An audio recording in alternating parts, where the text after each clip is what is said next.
What's up, everybody? Thanks for joining me in the first episode of Recovery with Rah. If you guys are wondering what this is actually the microphone, and my name is Rah, for those of you that don't know. I am a 29-year-old recovering drug addict, and I've been in the drug game since about 14 years old. So, about 15, and in 2 months, it'll be 16 years. That's a lot of knowledge, that's a lot of experience, a lot of wisdom, a lot of ups, a lot of downs, and you could say I've seen pretty much everything, man. And one day I sat and I thought to myself, and I said, "Listen, man, what a waste. What a waste of 15 years of my life. Like, I see people my age, and everybody's, they got a new car, they're getting married, engaged, having kids, buying houses, um, just moving on with their lives, having fun, being normal, hanging out, like doing normal things and just getting enjoyment out of it. And then I look at myself and I'm like, damn, they got their careers, and I'm telling you, man, this drug thing has taken away such a huge part of my life. It's taken away so many opportunities, it's closed so many doors, and you know, it was all my fault. You got to understand. You got to take responsibility and understand that it was your choice. No one put a gun to my head and said, "Okay, you have to do this drug or whatever." That's not how it works.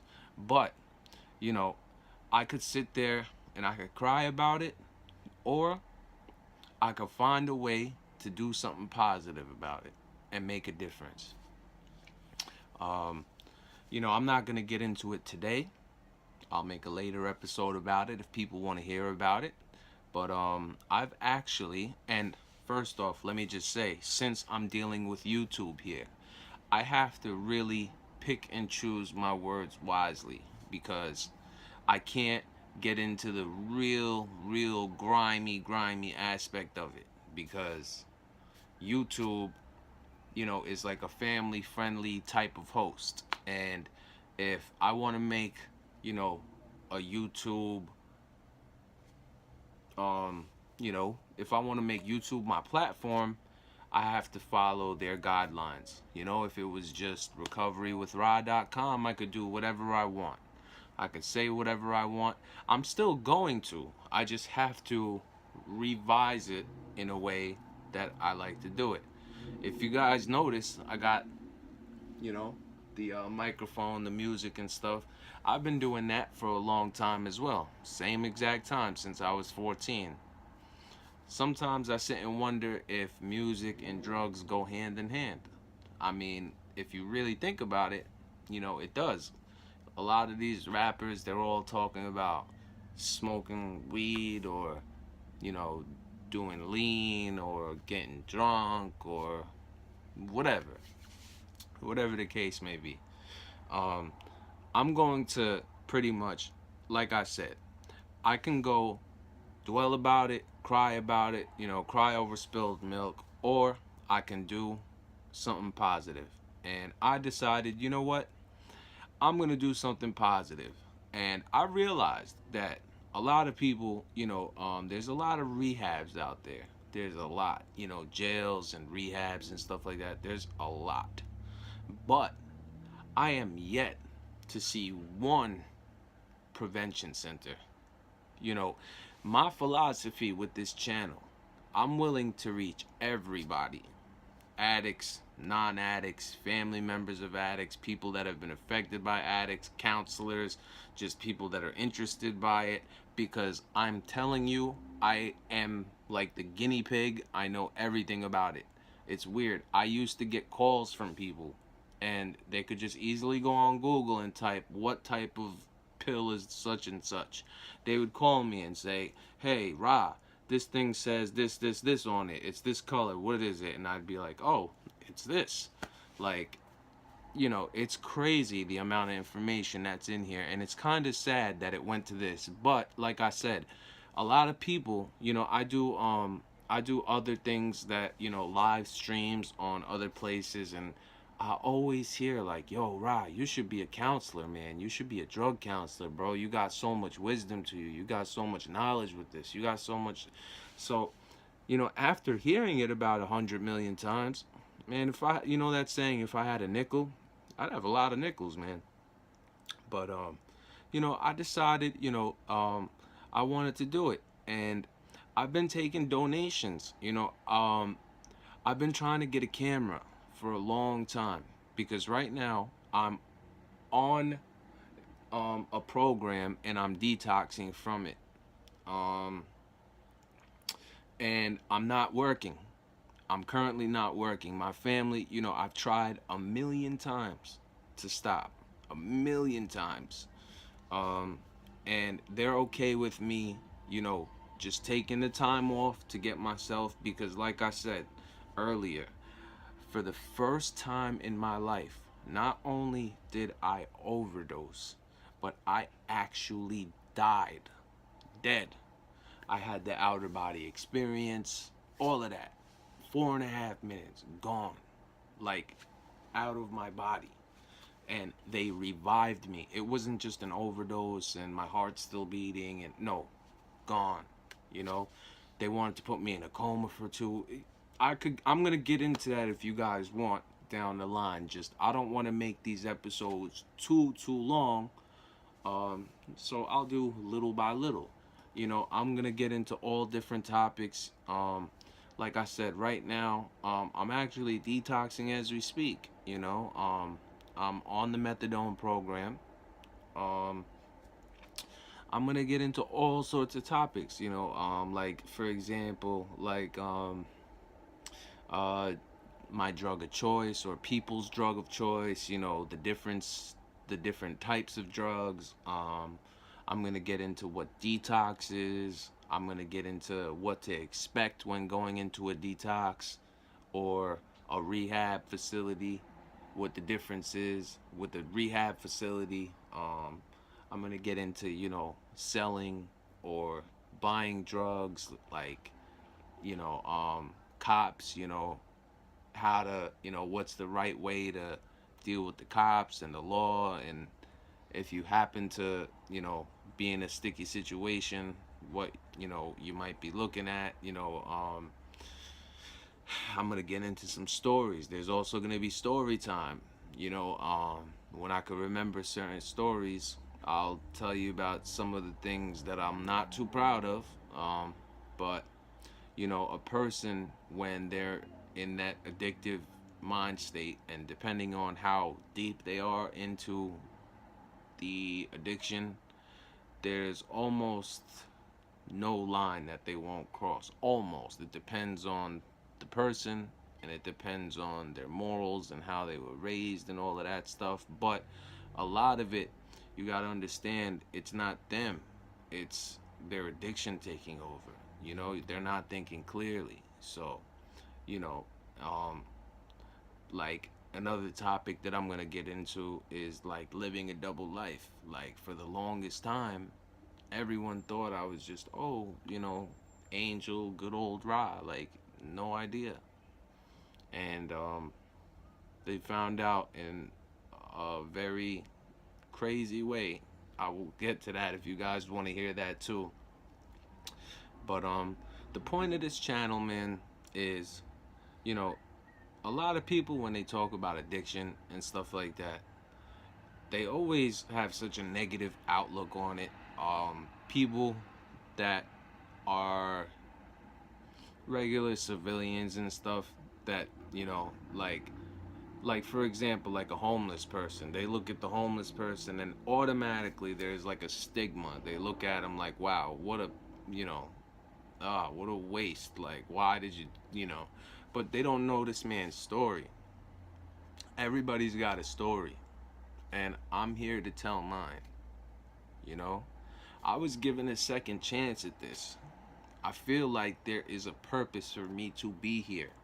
And nowadays, since we live in a world where it's everything is on the internet, everybody's on, Facebook and YouTube and Snapchat and Twitter and blah blah blah blah blah. I feel like even this is how people even meet nowadays. You can't even go and meet people nowadays. I feel like since, everything is done from here, it's a good and a bad thing. I could reach millions of people. Hopefully the young ones. Hopefully the people that are on both sides of the fence. I want to stop but I can't. Hopefully those people that are willing to have an open mind, because if you could reach those people at the right time, all it takes, it's a lot, but it happened to me, so it's possible. All it takes is the right person saying the right thing the right way at the right time. That's it.